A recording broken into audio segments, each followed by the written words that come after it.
Dhe në veçanti me kanalin e Hormuzit, që nga lufta e parë botërore, kur pas humbjes në Kut al Amara, britanikët do të mobilizohen dhe do t'i mundin Osmanët, duke marrë Bagdadin në 1916, nga 1916 deri më sot, Gjiri Persik ka qenë një liçen anglo-amerikan.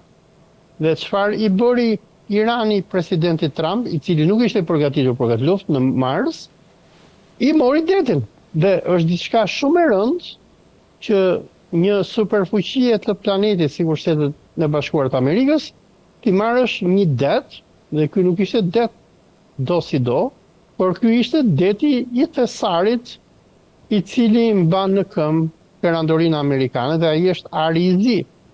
Dhe ishte mëse logjike që amerikanët do t'i riktheheshin luftës. Dhe ky ka qenë edhe debati i madh që është zhvilluar në Iran në këto javë të fundit, ku krau konservator i Moshtaba Khamenei dhe Gardës Revolucionare dhe shumë parti të tjera akuzonin presidentin, akuzonin folësin e parlamentit, Mohamed Bagher Ghalibafin, Abbas Araqin për tradhti kombëtare për marrëveshjen e mirëkuptimit, sepse sipas kraut konservator në Iran, ata ishin mendimin që ne duhet ta vazhdonim luftën deri në thyrjen totale të Amerikës. Nga që kurse krau i reformatorëve i bëri presion Khameneit Junior, duke i thënë që ne mund të arrijmë marrëveshje me amerikanët, nuk kemi pse të luftojmë, ne do e kontrollojmë Hormuzin, amerikanët do të na japin neve miliarda dollar që na kanë bllokuar nëpër bankat ndërkombëtare, amerikanët do ta detyrojnë Izraelin që të tërhiqet nga Libani etj. Etj. Por çfarë shohim është që pasi u nënshkrua marrëveshja e mirëkuptimit, amerikanët nuk bën asgjë. Dhe jo që nuk bën asgjë, por kërkonin me pahir që t'i merrnin iranianëve edhe kontrollin e kanalit Hormuzit. Dhe të gjithë këtë kohë, domethënë që nga prilli deri tani, amerikanët e përdorën për të riarmatosur. Dhe sikur po shohim neve në këto momente, ku Arabia Saudite dhe aleatët e saj po bombardojnë Jemenin e Veriut, ne po kemi hapjen e luftës më të madhe, luftë për të cilën boshti zionisto-amerikan nuk ishte i përgatitur në mars të këtij viti. Gjithsesi, Izraeli nuk është goditur ende, Ols. Si e lexon këto? Izraeli nuk është goditur ende, por Izraeli është pjesë e luftës. Domethënë, shumë nga avionat që bombardojnë amerikan mund të jenë edhe aviona izraelit, por iranianët nuk po e godasin Izraelin për disa arsye. Arsye numër 1 është se paktën kur ata bëjnë luftë me amerikanët, deri në këto momente lufta po përmblidhet duke goditur objekte ushtarake. Në rastin kur hyn Izraeli bombardon qytete, rrafshon pallate, sikur bënte gjatë luftës së Marsit. Dhe iranianët nuk e duan këtë gjë. E dyta është që bombardimi i Izraelit ka kosto shumë të mëdha për Iranin, nga që ata duhet përdorin raketat e tyre më të sofistikuara dhe me rrezë të gjatë veprimi.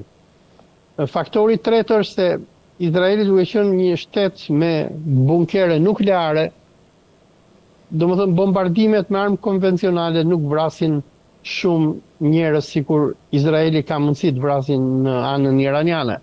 Pra unë me sa po kuptoj, iranianët deri në këto momente po duan që luftën ta mbajnë në Gjirin Persik. Ata nuk kanë problem nëse amerikanët do t'i bombardojnë baza ushtarake dhe edhe këta do bombardojnë bazat ushtarake në vendet arabe, të cilat nuk kanë mbrojtjen antiraketore që ka Izraeli, nga që për iranianët bombardimi i Izraelit në fund të fundit nuk e ka efektin që e ka kanali Hormuzit. Se domethënë iranianët mund ta bombardojnë Izraelin natë ditë, do bëhen dëm materiale, qifutët do ta kalojnë verën nëpër tunele, por kjo nuk e dobëson perandorinë amerikane. Sipas logjikës iraniane, dobësimi i perandorisë amerikane është në detin e Iranit, domethënë në Gjirin Persik. mbyllë gjirin persik dhe ti e godet Trumpin në shtëpinë e tij. I godet ekonominë, i godet bankat, i rrit çmimet. Dhe kjo është që e shkatron Trumpin në aspektin afatgjat. Dhe me sa unë po kuptoj, iranianët ndjekin logjikën e përshkallëzimit. Domethënë për sa kohë që amerikanët nuk do godasin objekte civile, edhe ata nuk do godasin objekte civile në për aleatët e tyre. Gjatë luftës së Ramazanit të vitit 2026, iranianët u detyruan që të godasin aeroporte që nga i Kuvajtit, i Emirateve Arabe dhe deri në Tel Avivin dhe Ben Gurionin në Tel Aviv, dhe kjo ishte si kundërpërgjigje e goditjeve të aeroporteve që izraelitët dhe amerikanët bën në Iran. Me sa unë kuptoj është që iranianët nuk kanë problem që të kenë një luftë konvencionale me Amerikën, po kanë një problem shumë të madh kur bëjnë luftë me Izraelin, nga që Izraeli shkatron objektiva civil, edhe vret shumë njerëz. Ndërkohë, po pa i përket milicive proxy, Ols, a janë angazhuar ata, ka informacion, janë angazhuar ata në goditjen e objektivave iraniane, në kuptimin e interesave iraniane, fjala vjen Hezbollah, a ka informacion që do ta përshkallëzoj dhe Hezbollah goditjen ndaj Izraelit apo Huthit nga ana tjetër? Deri tani Irani nuk po i vën në lëvizje këto milici, por një lajm shumë interesant erdhi nga Kuvajti dje, ku 2 pika kufitare të Kuvajtit besoj me Irakun janë goditur nga dronët iranian. Dhe duhet kuptojmë një gjë që iranianët, në qoftë se amerikanët do të pushtojnë ndonjë ishull iranian, sikur ishullin Kargil apo Keshem, iranianët kanë plane për të nisur që të pushtojnë Emiratet e vendeve arabe të Gjirit Persik. Dhe Emirati më i rrezikuar është Kuvajti, të cilin iranianët e kanë vetëm rreth 200 kilometra, nëse s'jam gabim, larg nga kufiri i tyre, dhe në rast se iranianët biles ka patur edhe kërkesa nga politikanë iranian që të pushtohet Kuvajti, sepse aty është një pjesë e mirë e bazave, dhe iranianët mund të çojnë këmbësorinë e tyre që të pushtojnë Kuvajtin, pushtojnë ndoshta edhe Bahreinin, apo edhe pjesë të Arabisë Saudite, në rast se lufta do të përshkallëzojë dhe amerikanët do të fusin grupe me diversant, sikur kurdët, mujahidinët dhe grupe tjera në territorin iranian. Por unë me sa po kuptoj dhe sa jam munduar që ta kuptoj filozofinë iraniane, iranianët kanë filozofinë e mos përshkallëzimit. Domethënë, logjika e tyre gjithmonë është logjikë mbrojtëse, nëse amerikanët na godasin, edhe ne do t'i godasim. Ata na godasin neve bazat ushtarake, ne do godasim bazat e tyre ushtarake. Në përgjithësi, iranianët paktën deri tani ne nuk e dim se çfarë është në mendjen e Imam Moshtaba Khameneit, megjithëse fetvaja apo deklarata që i dha përpara 3 ditësh ishte shumë interesante, po ai thoshte që ne do hakmerremi për Imam Ali Khamenein. Nëse Moshtabai ndryshon filozofinë iraniane, Irani ka mundësi që të shkatërrojë gjitha këto monarkitë e Gjirit, të përmbysi diktatorët arab që sundojnë në këto monarki dhe të krijojë një realitet tjetër. Megjithatë, duhet të kuptojmë diçka tjetër, është realiteti i kohës. Në këto momente është koha më e nxehtë në vendet e Gjirit Persik, ku temperaturat gjatë ditës shkojnë deri në 50 gradë, dhe unë nuk besoj që si iranianët, si amerikanët do t'i hynë një aventure për pushtim me këmbësori të njëri tjetrit. Edhe amerikanët po thua se ai profesori kinez, domethënë se s'po më vjen emri, ai thoshte që janë 850.000 ushtarë që po bëhen gati për të futur me trupa në Iran. Domethënë këtë e thoshte para 3 javëve, 4 javë, para se kjo ende të mos ishte një lajm. Amerikanët mund t'i kenë trupat për të pushtuar, por unë dyshoj që do i çojnë trupat në këto momente. Megjithëse për punën e Iranit varet se ku do hynë. Se nëse hynë në për rajonet malësore Tirani, sikur është Kurdistani, aty koha është e ftohtë, është sikur në Shqipëri, nga që është malore. Por në këto zonat e Gjirit Persik, sikur Bandar Abbasi e tjerë, aty është sikur në Emiratet Arabe dhe Bahrein. Domethënë një ushtri aty do shkrije nga vava. Vetëm nëse një sulm i këtill mund të merret ndoshta nga tetori apo nëntori kur temperaturat bien. Holc, të falenderoj shumë gjithkisha. Faleminderit për ftesën. Në këtë pjesë të emisionit janë bashkuar me mua Denis Minga, koleg gazetar pranë Report TV-s. Denis, kënaqësi që të kam. Mirëmbrëma, Aridi, faleminderit për ftesën. Avokati Leonard Garaj, mik i emisionit, avokat, kënaqësi që të kam. Mirëmbrëma, faleminderit. Denis, nuk kam padur në studio prej 2 javësh, do doja një koment si po e lexon protestën e cila është kthyer në kryelajmin e këtyre ditëve. Shiko, edhe vetë protesta ka pësuar ato që janë pasojat e një lëvizje tashmë që ende nuk e ka të qartë se ku shkoj. Si dikur ku ne deklaroni me protestët e Partisë Demokratike që nuk ka gjetur ose s'ka menduar për një rrugë dalje, edhe protesta për fatin e keq ka përfunduar në këtë fazë ku nuk di se si do jetë rrugë dalje e saj. Sepse jo vetëm që numrat kanë rënë, por kjo ishte e kuptueshme sepse nuk mund të mbash vaji dita 43 sot që protestohet. Por qëllimi nuk është arritur pra. Me këto numra është e pamundur që Rama të shkojë te dorëheqja, e ka thënë, po besoj kur nuk dha dorëheqje me numrat e shumë në shesh, këto numra që kemi sot pothuajse bëjnë të pamundur. Ajo që të vjen keq është që kjo protestë nuk u shndruar në një forcë politike, sepse kishte të gjitha potencialet për ta bërë këtë gjë dhe aty do kishte bërë që të hapej loja politike, do imponoheshin rregulla të reja loje. Unë madje e kam thënë edhe në studion time që Rama do duhej ta shfrytëzonte këtë moment për ta hapur fushën politike, për rregulla të reja loje në kuadër të sistemit zgjedhor, por tani kam dilemat e mia për shkak se edhe këtë gjë Rama mund mos e bëj për shkak të asaj çfarë po shkon me protestën. Po lexoja edhe një sondazh të Zaloshnjës sot, që sigurisht të dhëna duhen marrë gjithmonë me rezervë, jo vetëm Zaloshnjë, por të gjitha sondazhet, por gjithsesi trendi kuptohet. Zaloshnja thoshte që nëse shkohet sot në zgjedhje, partitë ekzistuese ku futen 2 partitë të mëdha, PS-PD, do kishin vetëm 50% të votave. Sa? 50%.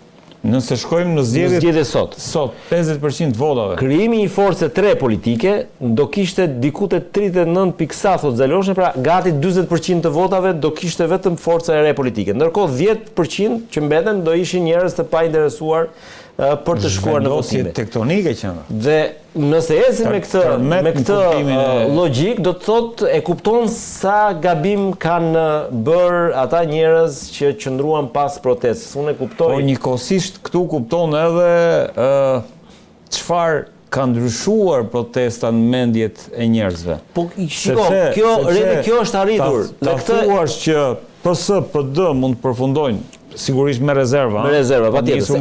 Ose do të thënë që kur shkohet në votime, pastaj 2 partitë të mëdha shkojnë tek shtrati i tyre. Absolutisht. Sondazhi e tregon këtë gjë. Por shikohet se çfarë lloj efekti ka dhënë protesta në kuptimin që 2 partitë e mëdha i ka bërë bashk në 50%, ndërkohë nga ana tjetër një parti e re që mund po them unë partia protestës për të qenë thjesht se kështu s'ke çfarë emri ti vësh. Po, don 39% dhe 10% pa vendosur. Që do të thotë edhe një herë, unë nuk e di kush ka qenë pas asaj proteste realisht, por kam përshtypjen në mos kemi kështu grupime që janë futur së fundmi për ta prishur, kam përshtypjen aty ka munguar një kokë e ftohtë politiko-juridike për të kapur këtë moment. Dhe kemi raste edhe në vende të tjera ku protesta shndrohet në një forcë politike dhe ajo forcë jo pak herë ka marrë dhe pushtetin. Pra ky moment për mua ka kaluar për fatin e keq të protestës. Ka kaluar po thua si moment? Ka kaluar sepse aty shiko kur nuk është njësoj të ngrësh një parti me mira njerëz dhe të ngrësh një parti tani me pak njerëz ose nga Rogneri ose nga një, le të them, nga ato hotelet, se zakonisht nga këto hotelet e famshme dikur ngriheshin forcat politike. Partia në shesh ka gjithmonë më emocion dhe ata njerëz e kanë humbur. Tani kemi arritur, dëgjova dje njërin që bërtiste, thoshte do arrestojmë kur të vim pushtet ata që shkuan te koncerti i Kanye West. Pra këto moro pse sqaroi. Jo, dakor, po. Po thoj. Jo, nuk i referoj me emra, po. Mendime të kësaj natyre ka patur pafund në protestë. Pra, njerëz që duan të rinë aty të krijojnë kuvendin e tyre dhe kuvendin qytetar. Ky kuvend, po prit, se ky kuvend çfarë do bënte?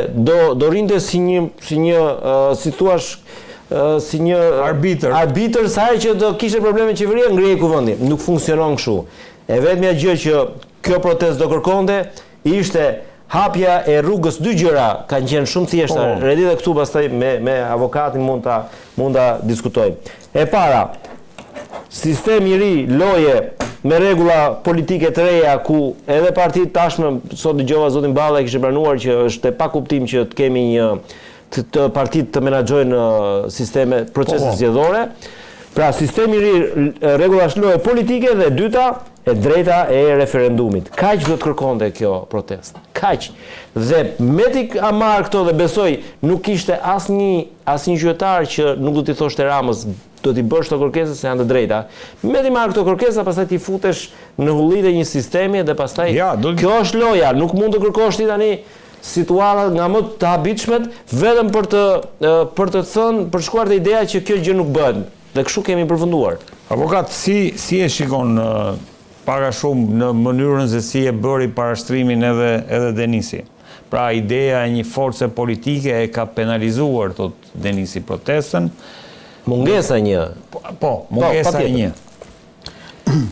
Ka pje dakord me ato që sapo thotë Denisi, sepse është një vërtet e madhe, cilët unë e mbështes për faktin se kjo protest ka dhënë në pa një gjë shumë të rëndësishme sipas atyre dhe unë e kam mbështetur pikërisht për këtë gjë, për rregulla të qarta loje dhe të reja, pra për një Shqipëri të re, për një Republikë të re, për diçka krejt ndryshe nga ajo çfarë ka prodhuar politika shqiptare në këto 35 vite. Që ta bësh një gjë të tillë, ti nuk duhet të presësh, domethënë një gjë e tillë nuk bëhet me aktivizëm.